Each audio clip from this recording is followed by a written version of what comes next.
Fake news is the dissemination of information in public that skews people's perception. News outlets such as CNN and Empire manipulates readers' view of specific subjects in order to raise a false awareness. This is common in many news outlets, therefore they are categorized as a liberal or conservative, depending on their point of view. Fake news story says Supreme Court issues bogus warrant in fictional case. This court case was brought to the Supreme Court when a liberal troll site was posting incorrect information towards one another. The Supreme Court did as they knew how in order to bench warrant against someone. A bench warrant is a written order issued by a judge authorizing the arrest of a person charged with some contempt crime or misdemeanor. So the Supreme Court charged someone of a false misdemeanor and crime when a liberal troll site was posting fake news and they believed it. Fake news comes to the Supreme Court. This court case occurs when the election was around and people were about to vote. There was a map that went around at the time highlighting and showing others that Republicans were taking the majority vote over the states.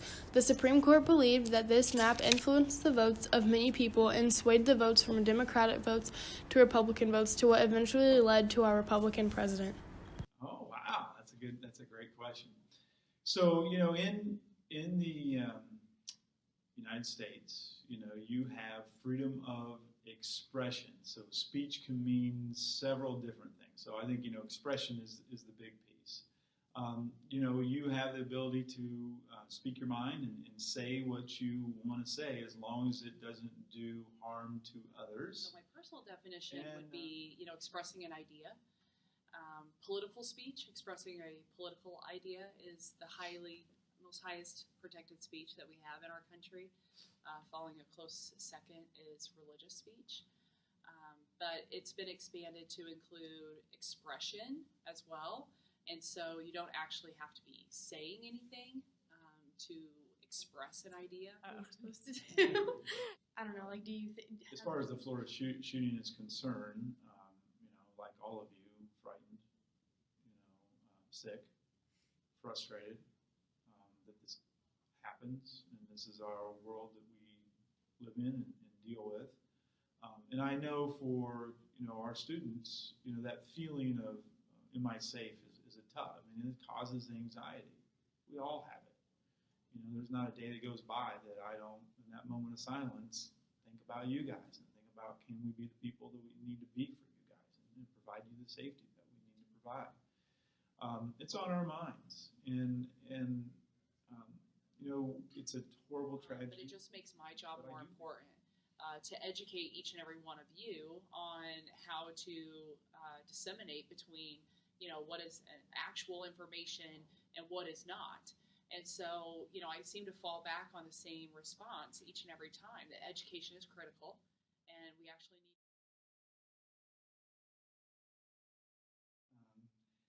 If we can forecast a substantial disruption to the school environment and to the school purpose, then we can limit your speech rights.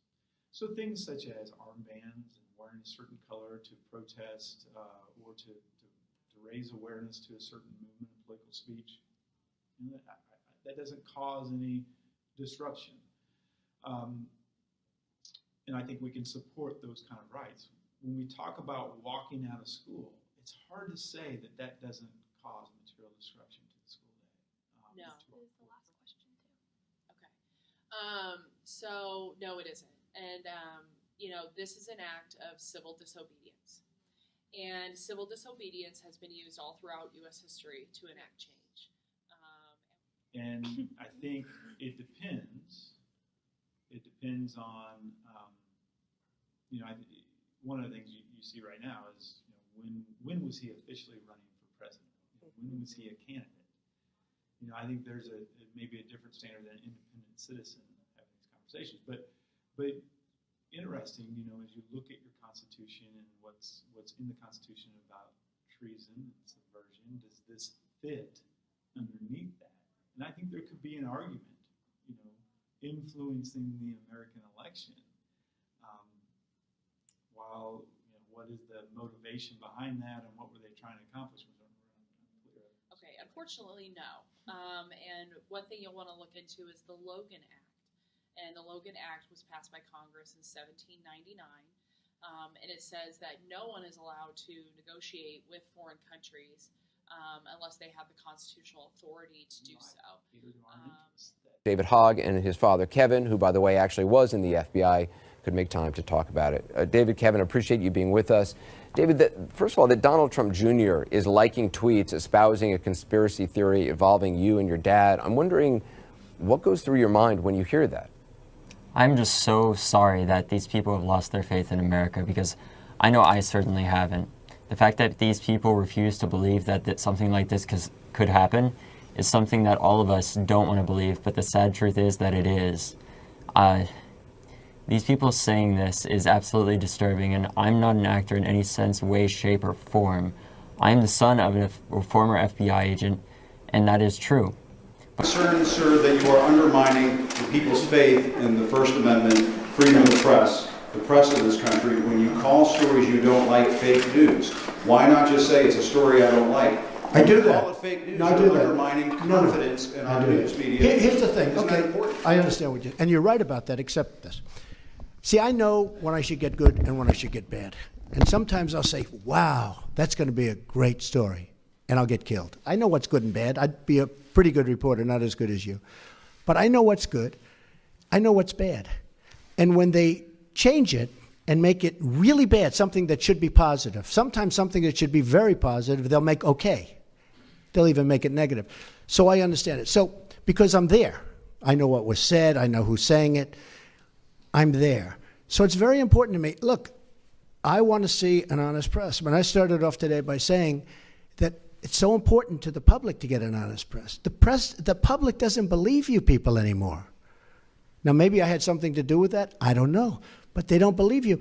If you were straight and really told it like it is, as Howard Cosell used to say, right?